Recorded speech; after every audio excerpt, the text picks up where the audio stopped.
আসসালামু আলাইকুম। আমাদের কাছে পাচ্ছেন বিভিন্ন ধরনের মেশিনারিজ আইটেম, যেমন তুরস্কের দুধ দোহানোর মেশিন, ইন্ডিয়ান পরশ কোম্পানি ক্রিম সেপারেটর মেশিন, এছাড়াও পাচ্ছেন বিভিন্ন ধরনের ঘাস কাটার মেশিন, যেমন হুন্ডা 2 স্ট্রোক 4 স্ট্রোক ইঞ্জিনের machine, hand push loan মাওয়ার machine. এছাড়া আমাদের কাছে খামার রিলেটেড বিভিন্ন ধরনের আইটেম পেয়ে থাকবেন, যেমন গাভীর এন্টি কিক ব্লক, তারপর হচ্ছে আপনার বাছুরের ফিডার।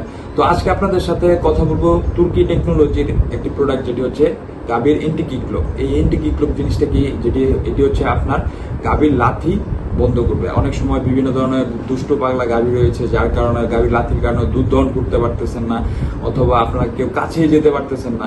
তো এই এন্টি কিক ব্লকটি যদি আপনারা গাভীতে ব্যবহার করেন, তাহলে গাভী আর লাথি দিতে পারবে না। তো গাভীর লাথি না দেওয়ার ফলে আপনারা সহজে দুধ দহন করতে পারবেন। এছাড়া আপনারা যদি কোনো চিকিৎসার কারণে গাভীকে ইনজেকশন দিতে চান, সেক্ষেত্রেও আপনারা খুব সহজে এটি দিতে পারবেন। এটি সম্পূর্ণ তুর্কি টেকনোলজির, এবং এটিতে গাভীর কোনো ধরনের কোনো ক্ষতি হয় না।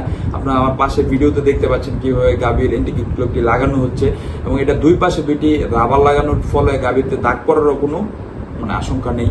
তো এই এন্টিকিক ব্লকটি যদি আপনাদের প্রয়োজন হয়, তাহলে আমাদের স্ক্রিনে দেওয়া নাম্বারে যোগাযোগ করুন, অথবা আমাদের অফিসের ঠিকানা দেওয়া রয়েছে ডেসক্রিপশন বক্সে। আমাদের অফিস থেকে এসেও নিতে পারবেন।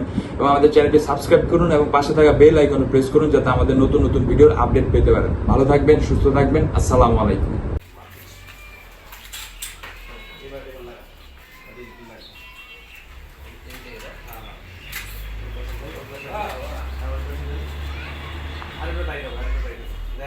এই পাশে না ভাই, হাতের এই পাশ দিয়ে আরেকটা রাইট এদিক দিয়ে না লকটা তো বেশি তো ভালো আর একটা ওই পেছনের মধ্যে আছে সমস্যা নেই।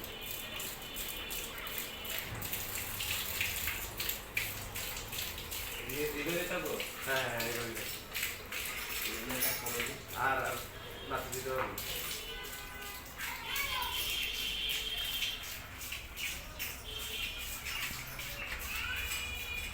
দেন এমনকি দুধ হবে না।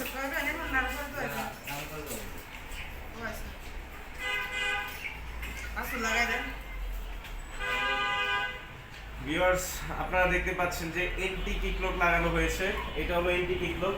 এটা অনেক বড় গাভী তো এন্টি কিক লক এখানে রয়েছে 6/12টা লক। তো লাগিয়ে যে কোনো সময় দুধ দহন করতে পারবেন। তো পায়ের কোনানের এই সাইড দিয়ে লাগাবেন আর ওই পাশ দিয়ে লাগাবেন বড় গাভীর ক্ষেত্রে। আবার অনেক ক্ষেত্রে কোনো লাগানো হতে পারে, বাট আপনার গাভীতে যেন ঠিকভাবে লেগে থাকে। গাভী লাথি দিতে পারবে না চাইলেও।